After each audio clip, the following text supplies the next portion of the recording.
Hello, hello, hello. It's Mama Lynn. How are you? Guess what? I joined this show called It's a Challenge. It's called Be on TV Bootcamp. And they wanted me to share with you one of my badass moments.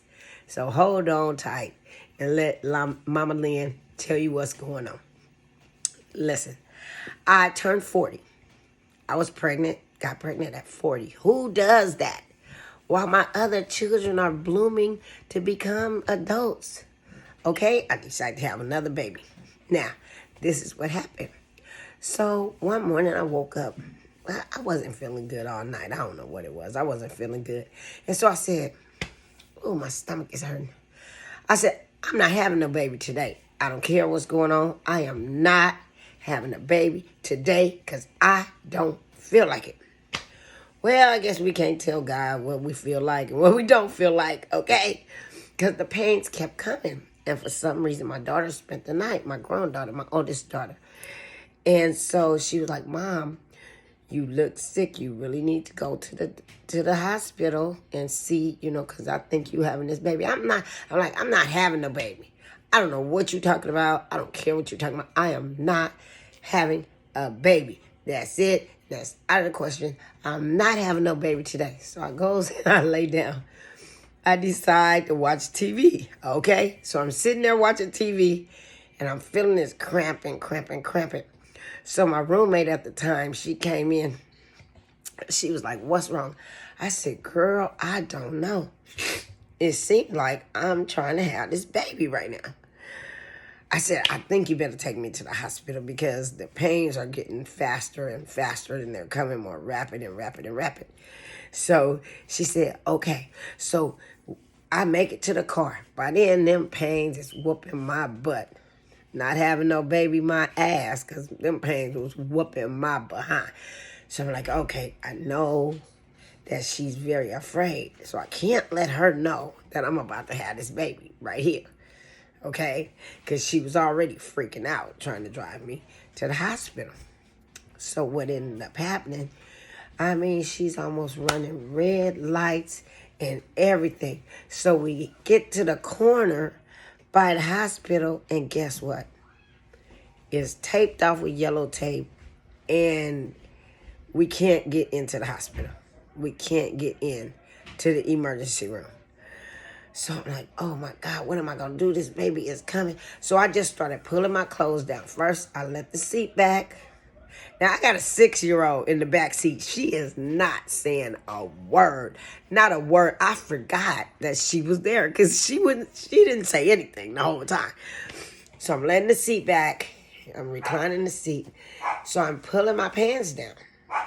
And, so I'm like, oh my God, I got to deliver this baby myself. And so I told the girl that I was with, I said, go get a police officer over there because there was yellow tape. Somebody got murdered right at the same scene where I was giving birth. So, when somebody passes away, a new baby is born. And that showed me right there that that's what was going on. Okay? And like I said, I couldn't get into the hospital. So I told her, she saw the baby, me guiding the baby's head out. And she just started jumping up and down. We're going to call her Tina. Tina just started jumping up and down and screaming. Looked like she was crying. I don't know what all she was going through over there, right? I said, go get the police officer. So the police officer comes up, and his name is Jeff. And Jeff said, I said, Jeff, I'm having this baby. Come on, we're going to do this together. He said, y'all watch too much TV. Police don't know how to deliver babies. We are not the ambulance. We are the police. We fight crime. I said, you gonna learn today. We both gonna learn today. So he took off his jacket. He saw the baby was coming. So I'm guiding her out. So he took off the jacket and wrapped the baby. Put her on my chest and wrapped the baby on my chest. The umbilical cord was still attached and everything. So he was like, whoa, we did that. No, really? I was in pain. I'm the one that did that.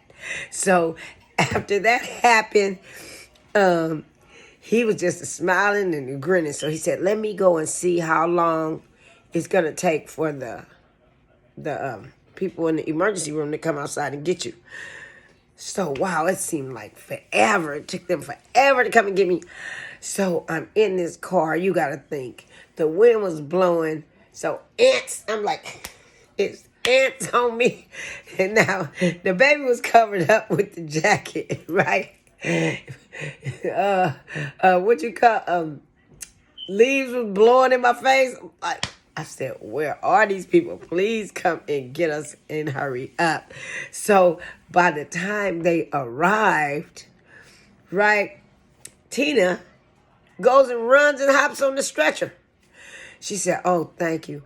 I'm so glad you guys finally arrived to pick me up. I've never been this traumatized before in my life. And they like, not you. The woman with the baby. That's who's getting on the stretcher.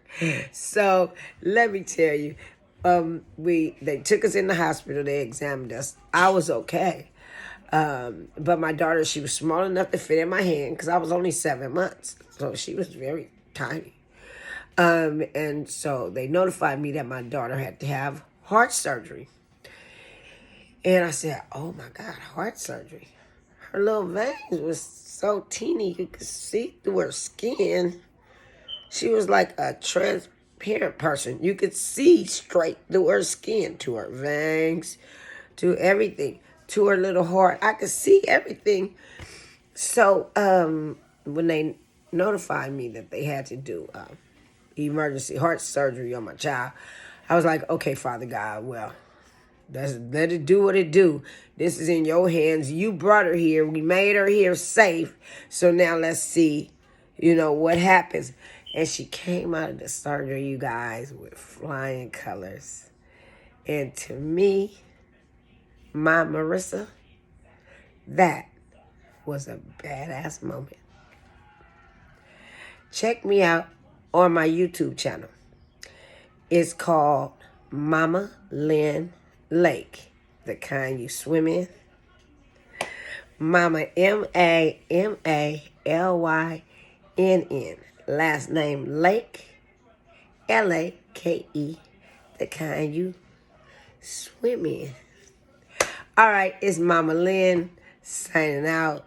I love you guys, and I'm going to shoot you some more sometimes of my badass moments, because your girl is bad.